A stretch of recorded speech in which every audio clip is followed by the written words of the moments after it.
The quiet visitor. The evening air in San Jose carried a soft chill as Sundar Pichai stepped out of the sleek black car that had pulled up a few blocks away from a modest but elegantly designed restaurant. The sign above the entrance was simple, almost humble, glowing softly in warm yellow light. It read, Amrita's Table. Few people passing by that night had any idea that the quiet man walking toward the restaurant was the CEO of Google.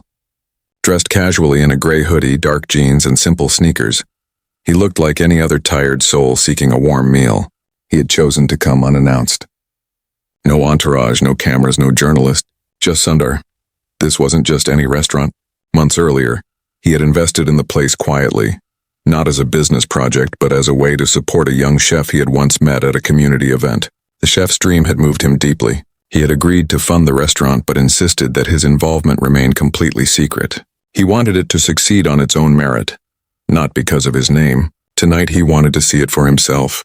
No press releases, no reservations, just a quiet visit. As he stepped inside, the warm aroma of spices and baked bread wrapped around him like a familiar embrace. The lighting was soft and golden, giving the space a homely glow. Families laughed over dinner, couples shared quiet conversations, and a soft instrumental track played in the background. For a brief moment, Sundar felt at peace. Away from boardrooms, interviews, and the endless pressure of leading one of the world's biggest companies, he could just be a man enjoying a meal. He walked toward a cornered table by the window and took a seat. A young server approached him with a polite smile, holding a small notepad. Her name tag read Maya. She couldn't have been more than 22, with tired eyes that hinted at long shifts, but a gentle kindness in her expression. "Good evening, sir," she said softly. "Welcome to Amrita's Table. Can I get you something to drink?" He nodded with a warm smile. "Just water, please." As she walked away, Sundar's eyes moved across the room. Everything seemed well run. The kitchen was busy but not chaotic. The service was smooth. But then, out of the corner of his eye, he noticed something unusual. Near the kitchen doorway, Maya suddenly stopped. Her shoulders stiffened and she quickly turned away from the dining floor. Her hand came up to cover her mouth and he could see her chest rising with heavy breaths. She disappeared into the narrow hallway that led to the staff area. At first he thought perhaps she was just exhausted, but something in the way she moved, quick, almost desperate, made him uneasy. A few minutes later, she returned to his table with the water, her eyes slightly red. She tried to hide it behind a forced smile, but Sundar noticed. He had built his career on observing details, on listening quietly before speaking. "Thank you," he said softly, taking the glass. "Are you all right?" Her smile froze for a fraction of a second. "Yes, sir. Just a long day." She moved away before he could ask more. But Sundar couldn't shake the feeling. Why would a young woman cry at work, in the middle of her shift in such a calm environment? As his food arrived, a plate of fragrant biryani with a side of spiced lentils, he observed quietly. Maya worked with careful efficiency, but every so often her expression would falter when she thought no one was watching.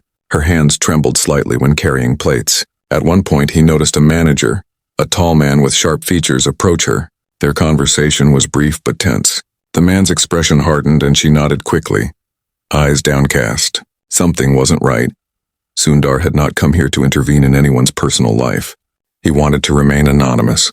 Yet, he couldn't ignore human pain when it was right in front of him. As the night wore on, the restaurant slowly emptied, but Maya stayed behind, cleaning tables and arranging chairs with a quiet diligence. Sundar pretended to be engrossed in his dessert, giving himself an excuse to stay longer. Eventually, she disappeared into the kitchen again, and moments later, he heard muffled sobbing. His heart tightened.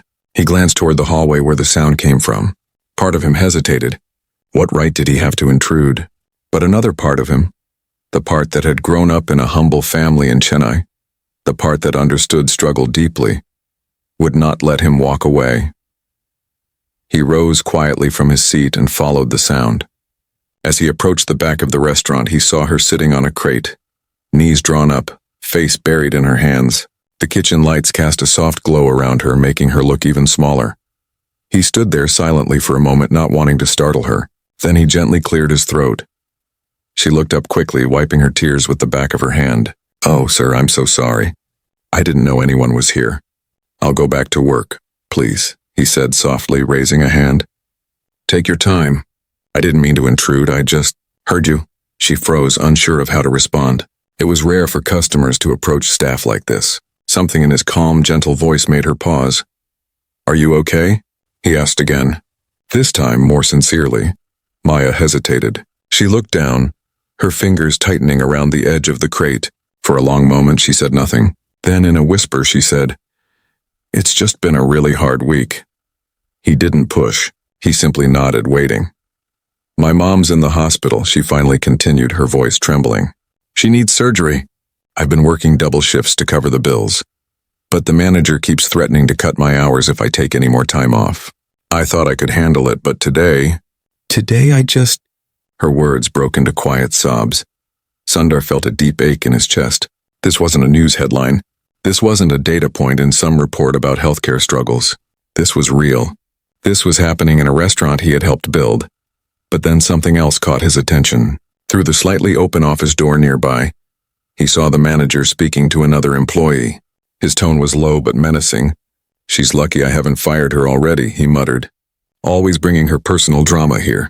If she slips up again, she's gone. Sundar's jaw tightened. This was no ordinary workplace issue.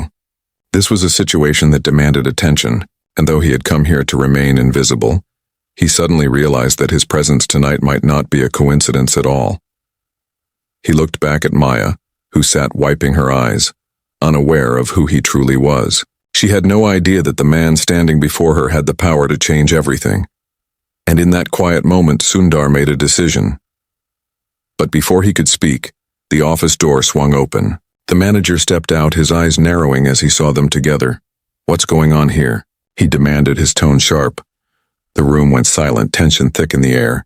Maya stood up quickly, fear flashing in her eyes.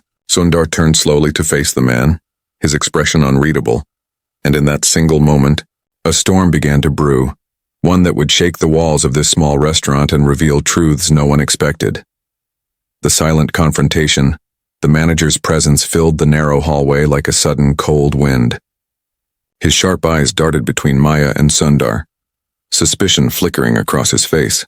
His name tag read Clark, and his posture carried the kind of authority that was less about leadership and more about control. Maya instinctively lowered her gaze, clutching the edge of her apron as if bracing herself for impact. Sundar, however, remained calm. Years of navigating tense boardroom negotiations had taught him how to hold silence like a weapon. He simply looked at Clark, neither defensive nor submissive, just quietly observant. Sir, customers aren't allowed back here, Clark said with a forced politeness that barely concealed his irritation. If you need anything, our servers can help you at the table. I just came to check if she was all right, Sundar replied in a soft, steady tone. She seemed upset. Clark gave a tight smile. Our staff are trained to handle their personal matters on their own time. We prefer to keep things professional here. His eyes shifted to Maya like a blade. Don't we? Maya's voice was barely a whisper. Yes, sir. The power dynamic was clear. Clark enjoyed control, and Maya had learned to survive by staying small. Sundar felt a quiet anger stir within him. Not the explosive kind, but the firm, deliberate kind that moved mountains without raising its voice. It's a good restaurant, Sundar said casually, redirecting the energy. I like the food. It feels personal, warm. I imagine that has a lot to do with the people who work here. Clark's brows furrowed slightly. He didn't expect a compliment. We do our best, he replied quickly, then added with a hint of pride, I run a tight ship, no room for weakness. The words lingered in the air, sharp and unkind. Sundar caught the way Maya flinched almost imperceptibly. He had seen this pattern before, in companies, in schools, in families, people in positions of power mistaking cruelty for strength. He gave a small nod, masking his thoughts. Tight ships are good, he said evenly, as long as the crew doesn't drown in silence. Clark didn't quite know how to respond to that. He forced another smile and gestured toward the dining area. Enjoy your evening, sir. We'll take care of everything here. Sundar returned to his table, but his mind was anything but calm. He watched from a distance as Clark cornered Maya near the register. His tone was low, but his gestures were sharp. She nodded repeatedly, her hands nervously twisting the edge of her notepad. Sundar's fingers tightened around his water glass. He had not planned to reveal who he was. Anonymity allowed him to see the truth beneath polished surfaces. But now, for the first time, He questioned whether staying silent would do more harm than good. As the evening wound down, Sundar requested the bill. Maya brought it over carefully, her eyes avoiding his. But just as she placed it on the table, a folded piece of paper slipped from her notepad. She froze, realizing too late. It fell beside the plate. Sundar picked it up before she could. It wasn't a customer note. It was a hospital invoice, unpaid. The amount was large, and at the bottom, scribbled in faint handwriting, were words that struck him deeply. They said if we don't pay by Friday, they won't proceed with the surgery. Maya's face turned pale. "Please, sir," she whispered quickly. "It's private." "I didn't mean to." He handed the paper back gently. "You don't need to explain," he said softly. "I understand." Her lips trembled, but she nodded and retreated before her emotions could spill over again. Sundar sat in silence, the invoice heavy in his thoughts. He remembered his own youth in Chennai, the nights when his parents struggled to make ends meet, when dreams were fragile and survival came first. He had walked a long road since then, but some truths never faded. Just as he was about to leave, a commotion erupted near the back. Clark's voice echoed sharply, followed by the sound of something falling. Sundar turned to see Maya standing frozen, her tray on the ground, broken glass scattered around her feet. Clark towered over her, his face twisted in anger. "You're careless," Clark snapped. "Do you know how much that costs? This is the third time this week. Maybe this isn't the right job for you." Other staff members glanced nervously but said nothing. Maya bent down quickly, tears welling in her eyes, mumbling apologies. Sundar rose from his seat slowly. The restaurant grew quieter as he approached. His steps were measured, his gaze steady. "She dropped a tray," Sundar said calmly, stopping beside them. "That happens in restaurants." "It happens to people who aren't fit for the job," Clark replied coldly. "She's a distraction to the team. She needs to decide if she's here to work or to cry in corners." Maya lowered her head, humiliated. Sundar looked at Clark for a long moment, his silence heavier than any argument. Then he turned to Maya. "Are you hurt?" She shook her head quickly, wiping her tears. "No, sir. I'm fine." He crouched down and began picking up the broken glass beside her. Shocked, Maya tried to stop him, but he smiled gently. "Careful," he said. "You'll cut yourself." The other staff froze, watching this stranger, who they assumed was just another customer, kneeling beside a server to help her clean up a broken tray. Clark's face reddened slightly, caught off guard. When they finished, Sundar stood up and looked directly at Clark. His voice was soft but carried a weight that made the entire room listen. "Sometimes the way you treat people when no one's watching says everything." Clark's jaw tightened, but before he could respond, a senior chef rushed out from the kitchen. "Sir, there's an issue with the supplier call," the chef said to Clark, pulling him aside. As Clark disappeared into the office, Sundar turned to Maya. "Finish your shift," he said gently, "and don't apologize for being human." She looked at him, confused by his kindness, unaware of the identity of the man standing before her. He left a generous tip on the table, not flashy, just quietly meaningful, and walked out into the cool night. But as he stepped into the darkness, something in him shifted. This wasn't just about a restaurant anymore. It was about dignity, about unseen struggles, about the way power could either heal or harm. And as he glanced back at the glowing sign of Amrita's table, he knew this story was far from over. A decision was forming in his mind, one that would change not just Maya's fate, but the entire restaurant's future. The hidden cracks. The next morning, Sundar sat quietly in his home office, a cup of chai resting on the desk beside him. The night before lingered in his mind like a half-finished story. He had come to the restaurant to observe, to remain invisible. But what he had witnessed was impossible to ignore. Maya's trembling hands, the hospital invoice, Clark's harshness. It all painted a picture that went deeper than one difficult night. Something was wrong in that place, and not just with one person. He opened a confidential folder on his laptop. Tucked inside were the financial reports and progress updates for the restaurant. Because he had invested in it quietly, all updates were sent to a private email only he had access to. He scrolled through the reports carefully. On paper, the restaurant was thriving, strong revenue, good reviews, consistent growth. But as he studied the expense sheets, he noticed something odd. There were repeated entries labeled staff adjustments and miscellaneous penalties, amounts deducted regularly from salaries. There were also unusually high manager bonuses, far exceeding industry standards for a restaurant of that size. He leaned back in his chair, brows furrowing. It was subtle. Someone had been careful, but not careful enough. He had seen similar patterns before in large organizations, where numbers told quiet stories of exploitation behind polished walls. Later that day, Sundar returned to the restaurant, but not as a customer. He dressed simply again, blending in easily. This time, he came just before the lunch rush when preparations were in full swing. Through the glass window, he watched the staff move about. Maya was there, tying her apron tightly, her eyes tired but determined. She greeted customers politely, forced smiles hiding sleepless nights. Clark hovered like a shadow, issuing orders with clipped tones, correcting the smallest mistakes with public criticism. Inside, Sundar sat near the corner again, observing silently. A pattern emerged quickly. Whenever a server made even a minor error, a slightly late dish, a spilled drink, a misheard order, Clark would make a note on his clipboard. Sundar noticed how each employee stiffened when Clark walked by, how conversations stopped when he entered the room. This wasn't leadership. This was fear. Midway through lunch service, Sundar overheard two employees whispering in the hallway near the restrooms. "He cut my pay again this week," one said softly. "Said it was for lateness, but I was covering another shift. I can't even argue anymore." "Same," the other replied. "Last month I lost nearly $200 because he said the tip pool was short. I know it wasn't me, but if I complain, he'll reduce my hours." Sundar's jaw tightened. Their words confirmed what the numbers had already suggested. Clark was quietly draining the staff's income under the guise of discipline, padding his own rewards in the process. As he returned to his seat, Maya approached with his drink. Up close, he noticed the faint bruising around her wrist. Not from violence, but the kind that comes from carrying heavy trays for too long without proper rest. "You came back," she said softly, surprised. "I liked the food," he replied with a gentle smile. "And the people."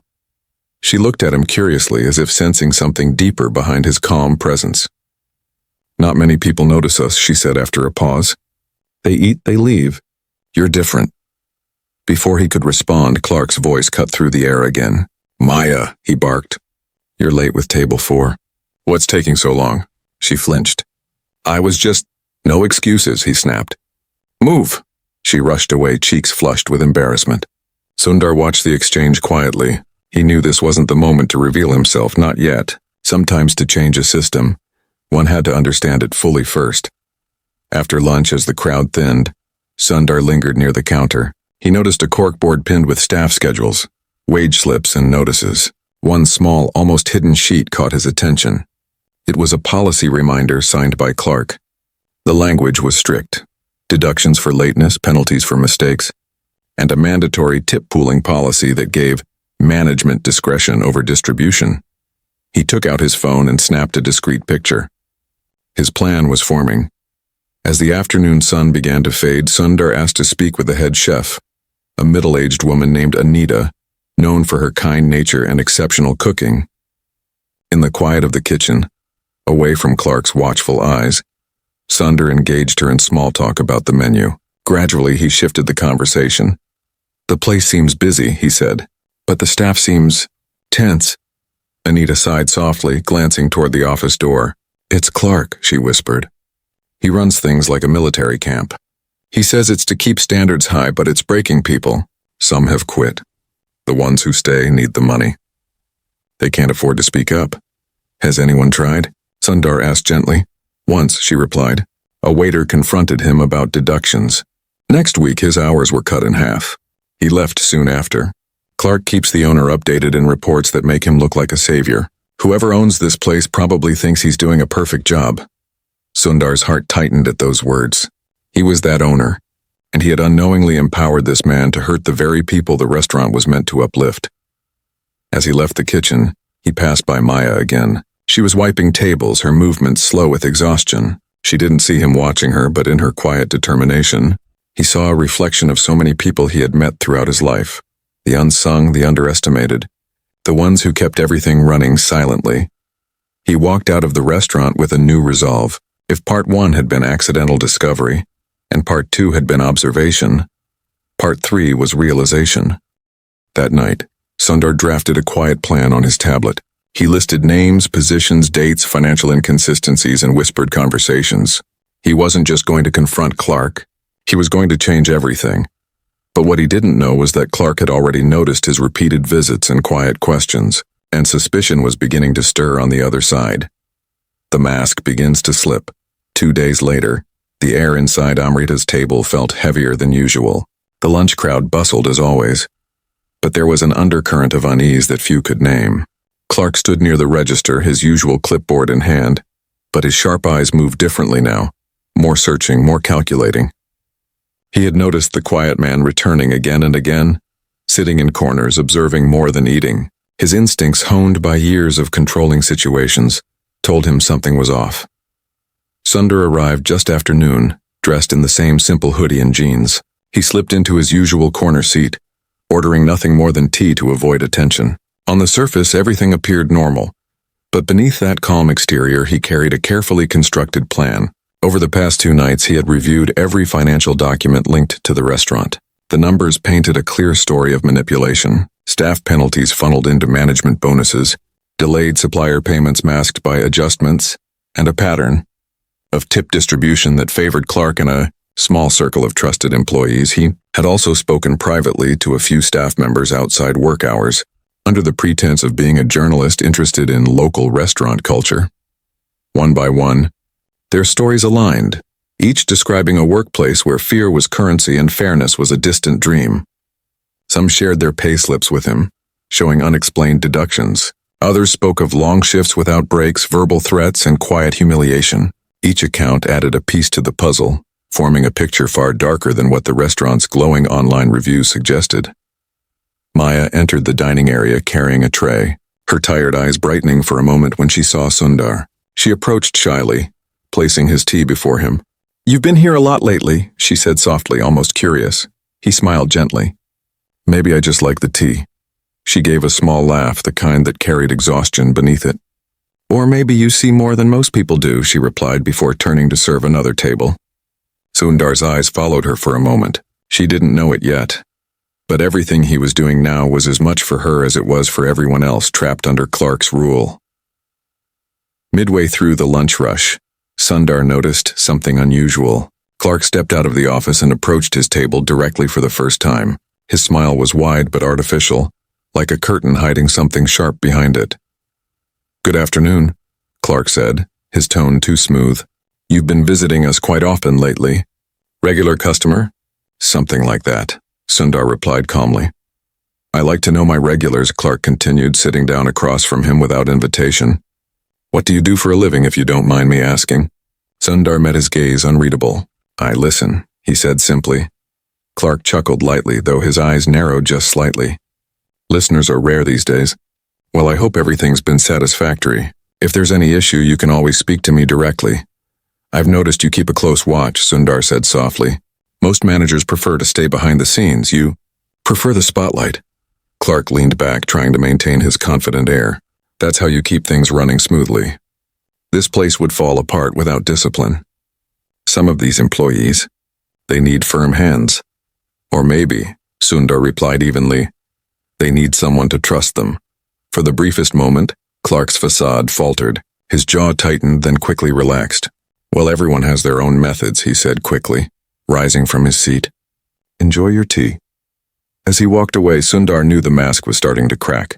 Clark's curiosity had turned into quiet suspicion, and suspicion often made men like him reckless. Later that afternoon, while pretending to make a phone call outside, Sundar saw Clark through the office window, making an urgent call. His gestures were animated, his tone sharp. Sundar couldn't hear the words, but he recognized the rhythm of a man trying to control a narrative before someone else did. Inside, Maya slipped a folded note under Sundar's saucer when no one was watching. When he opened it later, his heart tightened. It read, "He's planning something. He asked about you after you left yesterday. Please be careful." That night, Sundar returned home earlier than usual. He knew the confrontation was inevitable now. He couldn't linger in the shadows forever. He began drafting 2 separate plans. The first was legal, gathering all the financial proof and testimonies he'd collected to prepare for a quiet but powerful board intervention. The second was personal, something more immediate, aimed at protecting the employees before Clark could retaliate. But Clark wasn't sitting idle either. After closing, he called a private meeting in the kitchen. Maya and a few others stood nervously as he paced in front of them. "We have a problem," he began, his voice cold. "Someone's been poking around, asking questions, observing too much. A man who thinks he's clever. I want to know if any of you have talked to him outside work." No one answered, their silence thick with fear. Clark's eyes landed on Maya. "You," he said sharply. "He seems awfully interested in you. Did you tell him anything?" She shook her head quickly, heart pounding. "No, sir. He's just a customer." Clark leaned in close, his voice low but threatening. "Good, because if anyone here thinks they can stir trouble, I will make sure they never work in this city again." The staff lowered their heads. The message was clear. Fear was his weapon, and he wielded it with precision. Meanwhile, Sundar finalized his plan for the next day. He wasn't going to confront Clark in private. No. This needed to happen in the open, where truth couldn't be twisted behind closed doors. He arranged a discreet meeting with the head chef Anita and 2 senior waiters after their shift. In a quiet cafe down the street, he finally revealed who he really was. Their eyes widened in shock as they realized the quiet man in the hoodie was the owner of the restaurant. Anita's hands flew to her mouth and one of the waiters nearly dropped his cup. "I didn't come here to play a game," Sundar told them gently. "I came to see the truth. Now I've seen it. And it's worse than I imagined. But we're going to fix this together." For the first time, hope flickered in their tired eyes. The next day would not be like the others. The silence that had been their prison was about to be broken, and Clark, for all his calculated power, had no idea who he was really up against. The truth in the light the following afternoon. A quiet tension settled over Amrita's table long before the doors opened for the dinner service. Staff moved through their routines mechanically.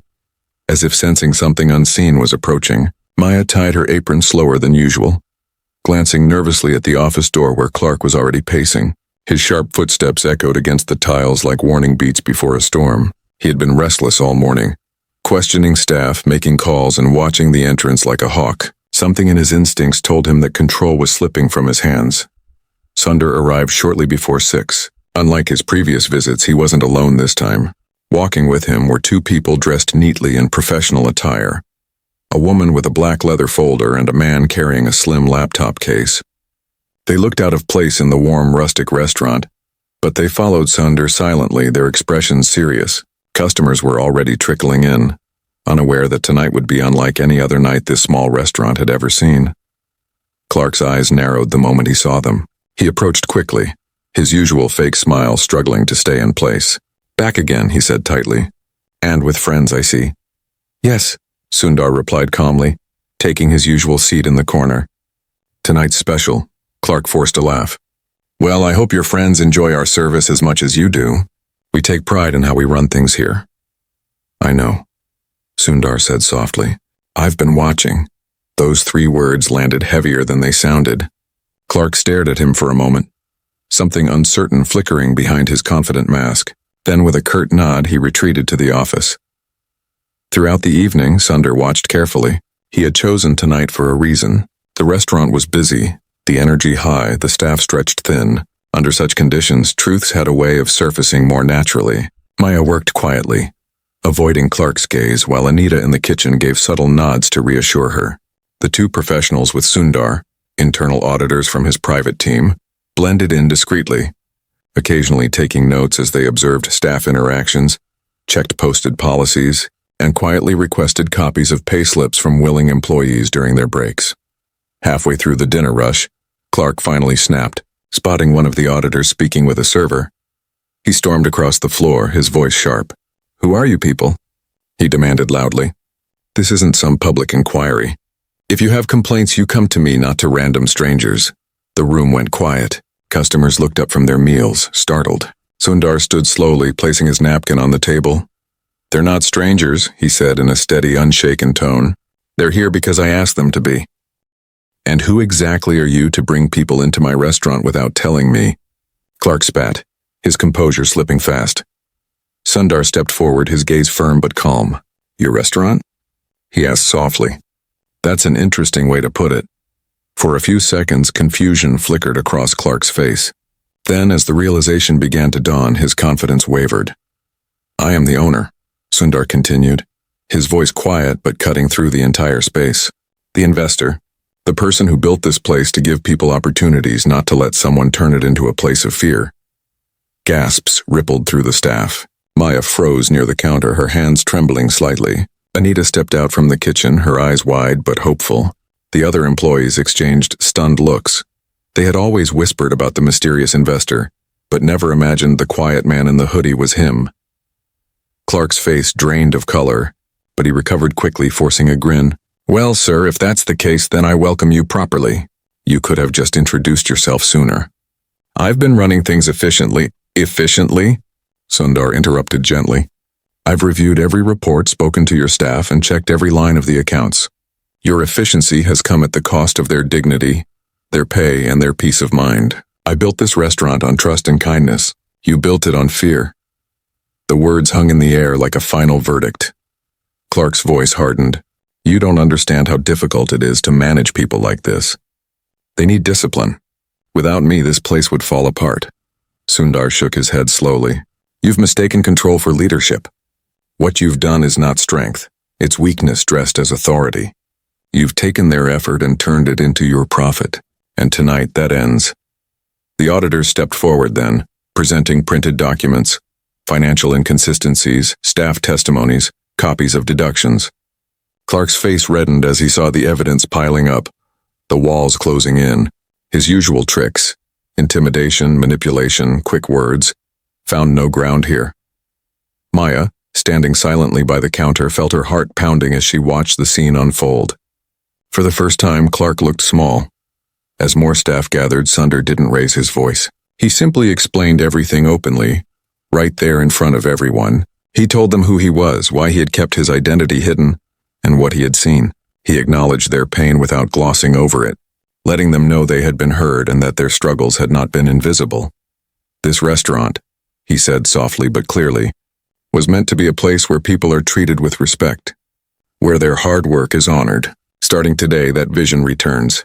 The staff listened in stunned silence. Some looked close to tears. Maya felt something shift inside her, a weight she didn't realize she had been carrying slowly lifting. Clark, however, wasn't done. His eyes darted around the room, looking for control he no longer had. "You can't just walk in here and destroy everything I've built," he hissed. "They need me. This place needs me." "No," Sundar replied calmly. "It needed someone to believe in them. And that was never you." He turned to the auditors. "Effective immediately," he said softly. "Place him on administrative leave. Secure the office, the accounts, and ensure staff receive what they're owed." Clark's protests filled the air, but they no longer carried weight. 2 staff members escorted him toward the door. Customers, sensing something extraordinary happening, watched in silence as the man who had ruled the restaurant with fear was led out under the quiet authority of the one person he had never truly understood. As the door closed behind Clark, a deep stillness filled the space. It wasn't silence born of fear this time. It was the breath before change.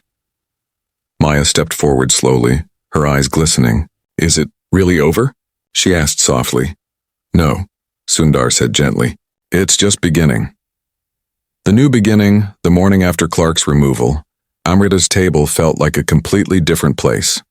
Sunlight streamed through the wide glass windows, illuminating the dining area in a way that almost felt symbolic. The quiet heaviness that had lingered for months was gone, replaced by an unfamiliar but beautiful silence, one that wasn't built on fear, but on relief. For the first time, employees walked through the doors without bracing themselves for harsh words. Maya arrived early, not because she was afraid of being late, but because something inside her had shifted. She wanted to be here. Sundar arrived shortly after, not as a silent observer in a hoodie anymore, but still dressed simply, blending in. This time, however, everyone knew who he was. When he entered, the staff straightened instinctively, not out of fear but respect. Whispers of, "Good morning, sir," and shy smiles followed him as he moved toward the center of the restaurant. He looked around at the faces that had once seemed tired and resigned. Now beneath their cautious expressions there was a flicker of hope. He gathered them all before the restaurant opened for the day. Chefs, servers, cleaners, dishwashers. Everyone stood in a loose circle around him. Maya lingered near the back, still unsure if she belonged in such a moment. Sundar began speaking softly, his voice carrying through the quiet room. "When I started this place," he said, "it wasn't meant to be a business first. It was meant to be a space where people could grow, where hard work was respected, and where kindness was more than just a word on a poster. Somewhere along the way, that vision was twisted. But that ends now. The staff listened intently. Some nodded slowly. Others simply stared at him as if trying to understand whether this was real. "I can't change what happened overnight," he continued. "But I can promise you this, your voices will be heard. Your work will be valued, and this place will become what it was always meant to be. Together, not through fear, but through trust." As he spoke, Maya felt tears prick her eyes. It had been so long since anyone in authority had spoken with sincerity. After the meeting, Sundar introduced a series of changes. Tip distribution would now be transparent and equal. All deductions would be reviewed and reimbursed. Staff would receive proper breaks, and a committee of employees would have a say in operational decisions. Most importantly, there would be an anonymous channel for complaints. No retaliation, no fear. The first few days were awkward. People moved carefully like animals testing new ground after years in cages. They had been conditioned to expect punishment for mistakes, so when Sundar, or the new interim manager, a kind woman named Lydia, offered guidance instead of reprimands, it surprised them. Slowly, the tension began to ease. Laughter returned to the kitchen. Quiet conversations replaced whispers of fear, and customers, without knowing why, began to feel something different when they walked in. The food tasted the same, but the atmosphere had changed. It was warmer, more alive. Maya's life began to change too. With fair pay restored, she managed to make the overdue payment for her mother's surgery. One evening after closing, she found Sundar sitting alone at his usual corner table reviewing some documents. She hesitated, then walked over. "My mom's surgery. It's scheduled for next week," she said softly. "We managed to pay the hospital. I wanted to thank you. If you hadn't come here that night, I don't know what would have happened." Sundar looked up at her, his eyes warm. "You don't need to thank me," he said gently. "I didn't save you. You were already strong. All I did was listen." She smiled for the first time without any weight behind it. "No one ever listened before," she whispered. He leaned back in his chair, watching her with quiet pride. Then maybe this place should be the first. Word of what happened at Amrita's table spread quietly but steadily. Former staff who had left under Clark's harsh management returned to see the changes for themselves. Some reapplied for jobs. Others simply came to eat, smiling as they watched their old colleagues laugh again. Customers noticed too. They left glowing reviews online about the atmosphere, the kindness, the unexpected warmth. Revenue grew, not because of fear-driven efficiency, but because of genuine community. Months later, during a busy weekend evening, Sundar visited again. He sat at the same corner table, but this time he didn't observe in silence. He laughed with the staff, tasted new dishes, and watched Maya manage the floor with confidence. She had grown, no longer the nervous girl wiping away tears in a hallway, but a leader who others trusted. Lydia approached him with a clipboard, smiling. "You know," she said, "she has a natural gift. Customers love her. Staff trust her. She's become the heart of this place." Sundar glanced at Maya, who was helping a new server with a tray. There was light in her eyes now, something that hadn't been there before. "Then maybe," he said softly, "it's time she leads it." Within the year, Maya was promoted to floor manager, with plans to eventually take over full operational leadership. Under her care, Amrita's table became more than a restaurant. It became a symbol of what happens when kindness and leadership meet, a place where second chances turned into new beginnings. On a quiet night after closing, Sundar walked through the empty dining room one last time before returning to his busy life at Google. The chairs were stacked neatly, the lights dimmed, and the faint smell of spices lingered in the air. He paused at the doorway, looking back at the sign glowing softly above.